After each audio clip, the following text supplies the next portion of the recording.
Film की शुरुआत में हम एक युवा लड़के जी जून वू को देखते हैं जो अपने माता पिता और बहन के साथ रहता है। वह अपना ज्यादातर समय अपने दोस्तों के साथ पबजी और लाइव वीडियो गेम खेलने में बिताता था।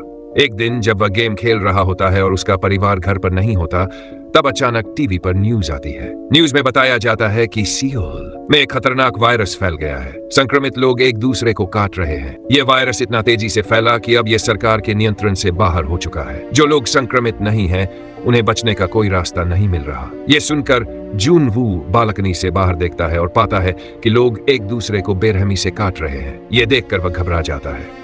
दरअसल यह ज़ोंबी वायरस था जिसे संक्रमित लोग ज़ोंबी बन रहे थे। जब वह अपने फ्लैट में वापस आता है तो अचानक उसका एक पड़ोसी जबरदस्ती उसके घर में घुस आता है। वह जून वू से बाथरूम इस्तेमाल करने की इजाजत मांगता है। इसी दौरान जून वू टीवी पर देखता है कि संक्रमित लोग नरभक्षी व्यवहार कर रहे हैं। उनकी त्वचा सफेद हो रही है और उनकी आंखें लाल हो रही हैं। कुछ देर बाद उसका पड़ोसी भी ज़ोंबी में बदल जाता है, लेकिन जून वू किसी तरह उसे घर से बाहर निकाल देता है और जल्दी से दरवाजा बंद कर देता है। इसके बाद उसके माता पिता उसे मैसेज भेजते हैं और पूछते हैं कि क्या तुम ठीक हो। साथ ही वे उसे स्टे अलाइव रहने के लिए कहते हैं। वह ये शब्द एक स्टिकी नोट पर लिखकर अपने माता पिता की फोटो पर चिपका देता है। वह ऐसा अपनी मोटिवेशन प्रेरणा के लिए करता है और खुद को फ्लैट में बंद कर लेता है। वह फ्रिज को बैरियर रक्षा दीवार की तरह इस्तेमाल करता है ताकि ज़ोंबी अंदर ना सके। इसके बाद वह सोशल मीडिया पर स्टे अलाइव का पब्लिक नोट पोस्ट करता है ताकि कोई उसकी मदद कर सके, लेकिन कोई उसकी मदद के लिए नहीं आता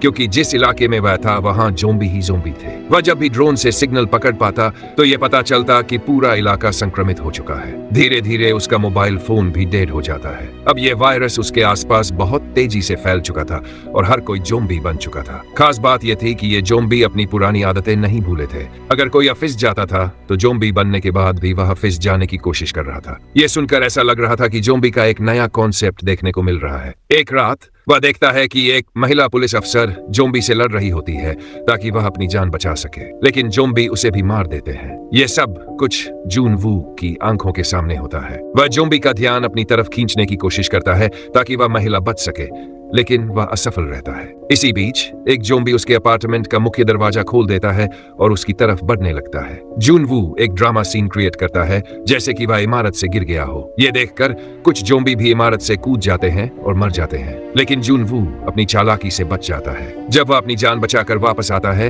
तो उसे पता चलता है कि उसके घर का सारा खाना खत्म हो चुका है। फिर वह अपनी भूख को पानी पीकर शांत करता है। शुरुआत में वह ठीक महसूस करता है, लेकिन फिर हेलुसिनेशन भ्रम होने लगते हैं। उसे लगता है कि उसका परिवार घर वापस आ गया है और सब कुछ नॉर्मल हो गया है, लेकिन हकीकत कुछ और ही होती है। तभी अचानक उसके मोबाइल का नेटवर्क वापस आ जाता है और उसे अपने परिवार की ओर से एक वॉइस नोट मिलता है। जून वू को जो वॉइस नोट मिला था वह इंसानों का आखिरी संदेश था, क्योंकि अब वे भी ज़ोंबी बन चुके थे। यह सुनकर वह बहुत गुस्से में आ जाता है और अपने घर की चीजें तोड़ने लगता है। गुस्से में आकर वह हर चीज तोड़ देता है और अपने फ्लैट से बाहर निकल जाता है।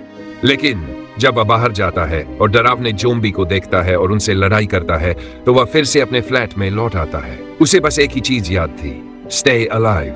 ज़ोंबी को देखकर वह फैसला करता है कि वह कभी ज़ोंबी नहीं बनेगा। यह सोचकर वह फांसी लगाने ही वाला था, लेकिन अचानक सामने की बिल्डिंग से किसी ने उसे लेजर लाइट की मदद से बचा लिया। जब वह उठकर देखता है तो उसे दूसरी बिल्डिंग में एक सर्वाइवर नजर आता है जिसका नाम किम यू बिन था। वे दोनों संकेतों के माध्यम से बात करते हैं। यू बिन ने अपने मुख्य दरवाजे पर एक जाल लगाया था जिसमें एक ज़ोंबी फंसा हुआ था। मौका पाकर वह उसे मार देती है। वह एक अच्छी लड़की थी, वह किसी को मारना नहीं चाहती थी, लेकिन परिस्थितियों ने उसे ऐसा करने पर मजबूर कर दिया, क्योंकि अगर वह उसे नहीं मारती तो वह उसे मार देता। यू बिन को लगता है कि जून वू कई दिनों से भूखा है, इसलिए वह खाने को रस्सी से बांधकर उसके अपार्टमेंट में फेंकने की कोशिश करती है, लेकिन जिस गेंद की मदद से वह रस्सी फेंक रही थी वह सड़क पर गिर जाती है। तब जून वू अपना ड्रोन उसकी तरफ भेजता है और दोनों के बीच एक रस्सी बांध दी जाती है। इसके बाद खाना उसके पास पहुंच जाता है, लेकिन तभी एक ज़ोंबी उस गेंद को देख लेता है। वह असल जिंदगी में फायर फाइटर था और उसे रस्सी के सहारे चढ़ना आता था,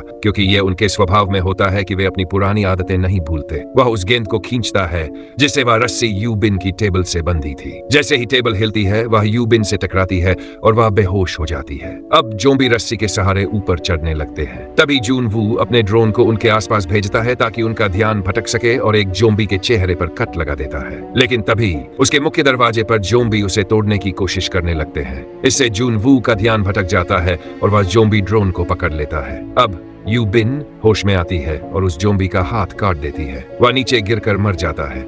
इसके बाद जून वू फैसला करता है कि वह आसपास के फ्लैट में जाकर खाने का इंतजाम करेगा। वह एक जोम्बी से चाबी लेता है और एक फ्लैट में प्रवेश करता है। वह समझता है कि यह जोम्बी ही इस फ्लैट का मालिक था। अंदर जाकर उसे खाने पीने की चीजें, वॉकी टॉकी, ईयरफोन और पहाड़ चढ़ने का सामान मिलता है। वह सोचता है कि इस घर का मालिक बहुत साहसी रहा होगा। वह जब बेडरूम में जाता है तो वहां एक मरी हुई महिला को देखता है। तभी संक्रमित घर का मालिक आता है और उस पर हमला करता है। लेकिन किसी तरह जून वू अपनी जान बचाकर वहां से भाग जाता है। वह रेडियो सिग्नल के जरिए मदद भेजना चाहता था, लेकिन दुर्भाग्य से रेडियो भी बंद पड़ा था। वह यू बिन को एक वॉकी टॉकी भेजता है और दोनों कई दिनों तक बात करते रहते हैं। यू बिन उसे बताती है कि उसे ऊंचाइयों से डर लगता है। यहाँ हमें महसूस होता है कि इंसान के लिए किसी का साथ होना खाना मिलने से ज्यादा जरूरी है, क्योंकि अकेले रहना भी कभी कभी खतरनाक हो सकता है। पानी पीने के लिए वे दोनों बाहर कंटेनर रखते थे ताकि बारिश के बाद पानी जमा हो सके। एक दिन बहुत सारे जोम्बी अपार्टमेंट की तरफ बढ़ते हैं। उनके चलने की आवाज ऐसी लग रही थी जैसे बारिश हो रही हो, लेकिन असल में ये भागते हुए जोम्बी की आवाज थी। जल्दबाजी में यू बिन के हाथ से कुछ चीजें गिर जाती हैं। ये सुनकर सभी जोम्बी सीधे उसके अपार्टमेंट की तरफ आ जाते हैं। तभी जून वू अपने घर के लैंडलाइन फोन से उसके घर के पास वाले अपार्टमेंट में कॉल करता है। इससे सभी जोम्बी दूसरी तरफ चले जाते हैं, जिससे ये पता चलता है कि उनकी सुनने की शक्ति बहुत तेज थी। वे दोनों बात करते हैं कि अगर वे ऐसे ही यहाँ रहे तो एक दिन मर जाएंगे। यू बिन बताती है कि उसने जून वू की बिल्डिंग के 8वें माले पर कोई जोम्बी नहीं देखा है। वह कहती है कि उन्हें वहां जाकर खाना ढूंढना होगा ताकि वे जिंदा रह सके। जैसे ही वे वहां जाने लगते हैं, वे जमीन पर गिर जाते हैं और जोम्बी के साथ भयंकर लड़ाई होती है। किसी तरह वे अपनी जान बचाकर लिफ्ट में प्रवेश करते हैं। वे 6वें माले तक पहुंच जाते हैं, लेकिन जोम्बी उनका पीछा नहीं छोड़ते और वहां भी उनका पीछा करते हैं। तभी एक अनजान व्यक्ति आता है और जून वू और किम यू बिन को जोम्बी से बचा लेता है। वह उन्हें खाने और पानी की पेशकश करता है। यू बिन शुरू से ही उस व्यक्ति पर संदेह कर रही थी, इसलिए वह खाने से बचती है, लेकिन मजबूरी में उन्हें वह खाना खाना पड़ता है। असल में वह आदमी अच्छा इंसान नहीं था, वह उन्हें धोखा दे रहा था। उसने खाने में दवाई मिला दी थी ताकि वे बेहोश हो जाएं। जब वे बेहोश हो जाते हैं तो वह उन्हें बांध देता है। असल में वह यू बिन को अपनी जोम्बी पत्नी के लिए खाना बनाना चाहता था। वह उसे अपनी पत्नी के कमरे में फेंक देता है। इस बीच जून वू होश में आता है और उस पर बंदूक तान देता है, लेकिन वह नहीं सुनता। तभी यू बिन समझदारी से काम लेते हुए उस जोम्बी महिला के चेहरे को कपड़े से ढक देती है और उसे उसके पति की तरफ धक्का दे देती है। वह अपने ही पति को काट लेती है और यू बिन उन्हें मार देती है। गोलियों की आवाज सुनकर सभी जोम्बी इस फ्लैट की तरफ बढ़ने लगते हैं। यू बिन जून वू से उसे गोली मारने के लिए कहती है, लेकिन तभी वे हेलीकॉप्टर की आवाज सुनते हैं। लंबे समय तक जोम्बी से लड़ने के बाद वे दोनों इमारत की छत पर पहुंचते हैं, लेकिन अफसोस वहां कोई हेलीकॉप्टर नहीं होता। वे बची हुई गोलियों से जोम्बी को मारते हैं और अपनी जान बचाने के लिए प्रार्थना करते हैं। आखिरकार हेलीकॉप्टर सच में वहां पहुंच जाता है और वे जोम्बी को मारकर उन्हें बचा लेते हैं। उस जगह से निकलने के बाद सिग्नल वापस आ जाता है और वे अपने दोस्तों के संदेश देखकर खुश हो जाते हैं। दोनों बचे हुए लोग अपनी तस्वीरें इंटरनेट पर अपलोड करते हैं और अपनी लोकेशन बताते हैं। अंत में जून वू का स्टे अलाइव में बदल जाता है और इसी के साथ फिल्म समाप्त हो जाती है।